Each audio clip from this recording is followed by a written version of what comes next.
Ito mga boss, Luis Neri nagbigay ng mensahe kay Casimero sa kanyang latest interview sa kanyang promotions. Sabi niya ang laban na ito ang perpektong pagkakataon para makabalik ako sa mundo ng boxing. Nagpapasalamat ako na nagbigyan ako ng ganitong pagkakataon. Ang laban na ito ay hakbang para makabalik ako sa tuktok ng boxing. Kung manalo ako rito, isang world title shot agad ang nasa harap ko. Maganda ang pakiramdam ko ngayon at punong-puno ako ng motibasyon. Ito na ang susunod kong target, ang maging world champion. Narito naman ang sabi niya about kay Cuadro Alas. Sabi niya siguradong mahusay siyang boksingero. Matigas siya, malakas at yung tipong laging umaabante. Kaya hindi ako pwedeng maging kampante kahit isang sandali. 37 na siya pero hindi ibig sabihin nun na mamaliitin ko siya. Ibang-iba ito kumpara sa mga paglaban ko sa mga bagitong kalaban. Veterano siya na punong-puno ng karanasan. Kaya paghahandaan ko ito ng perpekto na parang world title fight.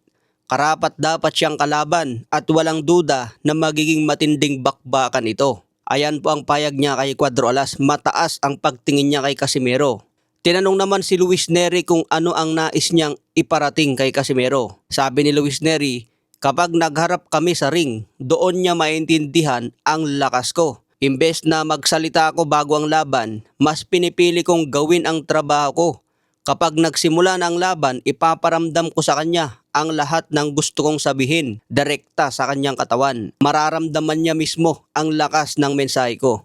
Ayan mga boss, ang eksaktong sinabi ni Luis Neri. Para sa kanya, paghahandaan daw niya si Casimero na parang world title fight. Dahil hindi raw niya minamaliit si Casimero dahil veteranong boksingero na malakas at matigas. Kaya abangan ang bakbakan ng dalawang ito ngayong April 18. Sa iba pang balita, nagsalita na rin ang kampo ni Manny Pacquiao tungkol sa pahayag ni Floyd Mayweather na exhibition lang ang laban nila. Ang sabi ng kampo ni Manny Pacquiao, ang rematch daw nila ay nakakontrata sa real fight, hindi raw sa exhibition fight. Kaya taliwas ito sa sinabi ni Floyd Mayweather na exhibition lang. Dahil ang pinirmahan pala nilang kontrata ay real fight. Kaya in-announce din ng Netflix na real fight ang kanilang rematch. So ano kaya ang mangyayari dito mga boss kung magkaiba sila ng gusto? Baka mamaya makancel pa ang laban na ito.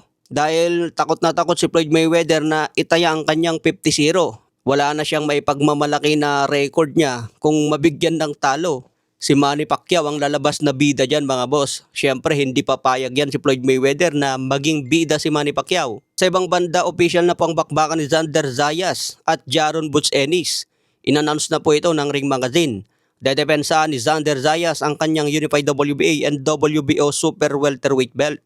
Target nga po ang laban nila sa June 27. Gaganapin sa Barclays Center in Brooklyn, New York. Kaya abangan po natin ang matinding bakbakan na ito.